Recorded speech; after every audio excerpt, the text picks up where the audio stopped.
Alrighty. Hi everyone. Welcome back. First time viewers, welcome. This is DIY Crafting with your crafty librarian, Jess. So today we're in the kitchen. Last time we were in the kitchen we made bread. Today we are not making something you can eat. Sorry. But we are making something you can play with. Much like Play-Doh, we are going to be making air dry clay. So there are several different recipes out there. I'm sure if you Google it or search the internet, you're going to find a handful of them. But today I'm going to teach you how to make one of my favorites. And once all is said and done, you can make one of these cute little gnome guys. Or you can make some pretty awesome ornaments, like a dog paw, cat paw. I don't really know if you can see that. Or what you can do is you can do a kid's handprint and put a hole in it, hang it on your Christmas tree, hang it outside, paint it, make it look awesome. So there are several different recipes. Today I'm going to teach you how to make the recipe that involves cornstarch, water, and baking soda. So things you'll need: a pan, a stove, definitely needed because you're going to have to heat this up. You're going to need 3/4 cups of water. So I'm going to go ahead and put that in my pan. You're going to need a 1/2 cup of cornstarch. And you're going to need a 1/2 cup of baking soda. So it doesn't matter if you want to double it or triple it.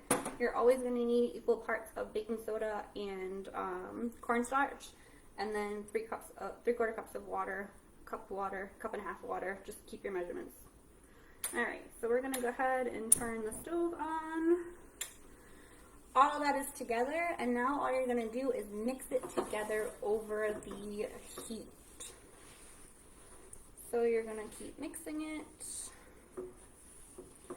And basically you're going to mix it together until it pulls away from the pan. So it's going to take a little while. You want to heat it up on a medium-high heat, and then if it starts to cook too quickly, just drop it down to a medium-low heat. Okay.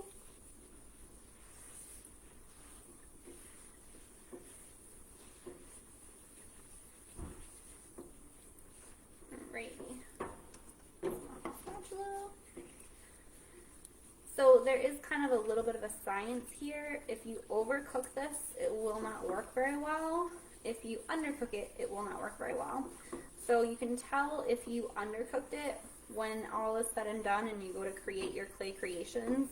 It's going to be really sticky and you're going to have it stuck to your hand, you're going to have it stuck to the surface you're using. If you overcook it, it's going to be really, really dry and it's not going to mold very well. So those are two things to watch out for.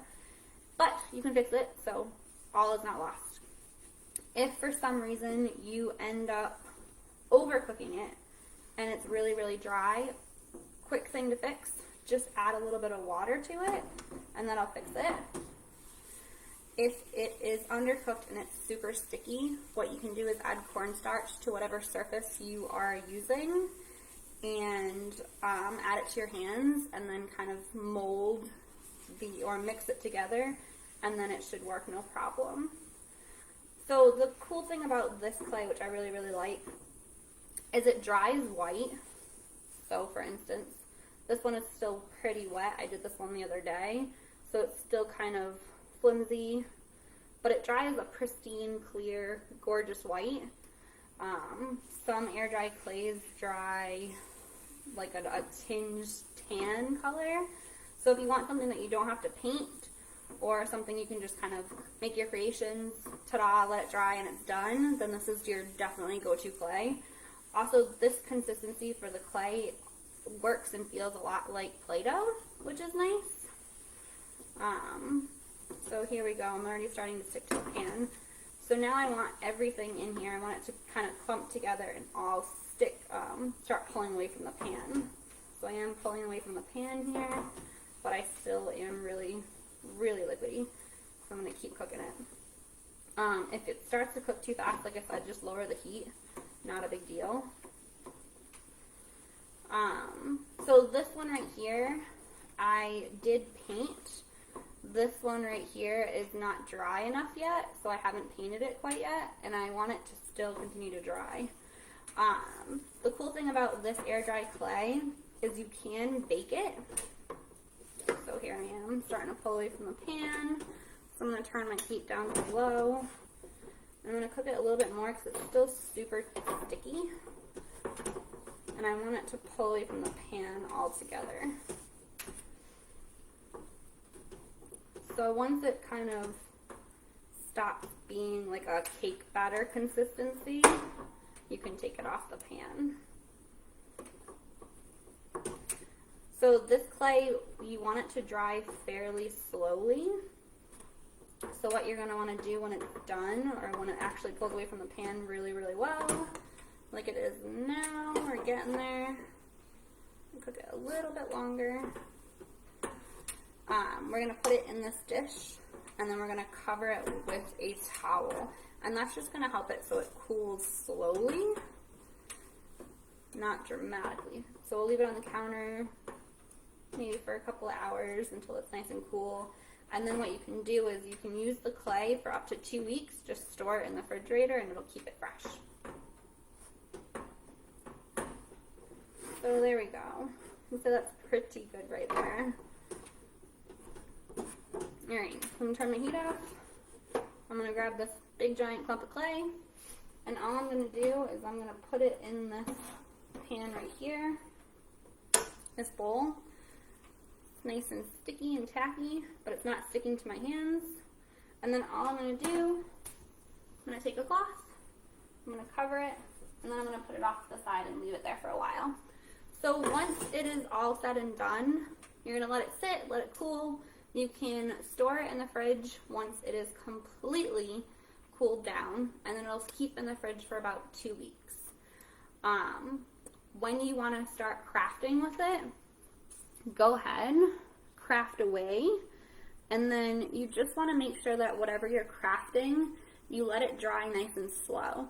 So for this, I did this yesterday. It's still really wet. I had it on a piece of plastic, and I had it wrapped up because I wanted it to dry slow. But now, today, since it's been a whole day, I'm going to leave it open on that plastic wrap and let it dry some more. Once it's air dried, you can bake the clay. So what you're going to want to do is put it in the oven at 200 degrees for about a half an hour. After that half an hour, once it comes out, you can, so this one was baked today, you can basically take it out of the oven and paint it. And then what you can do is you can spray this with a clear acrylic spray or clear spray paint, and that'll help keep it safer and make it a little bit more sturdy. So it is pretty sturdy, really little. And it did crack a little bit, but this was my first time doing a little gnome guy. So if you are interested in learning how to make this really cool gnome, I recommend joining us next week at 3 o'clock, and I'll show you guys just how to make this gnome guy and how to paint it. Alrighty, so if you're interested, go ahead and make a batch of air dry clay with the baking soda and cornstarch and water.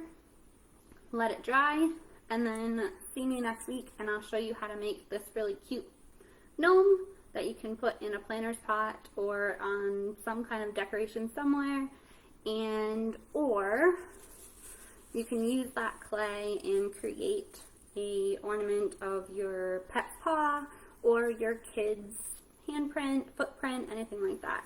Alright, so next week, 3 o'clock, make the clay. I'll see you next week, and I'll show you how to make some fun stuff with it. Alright, until then.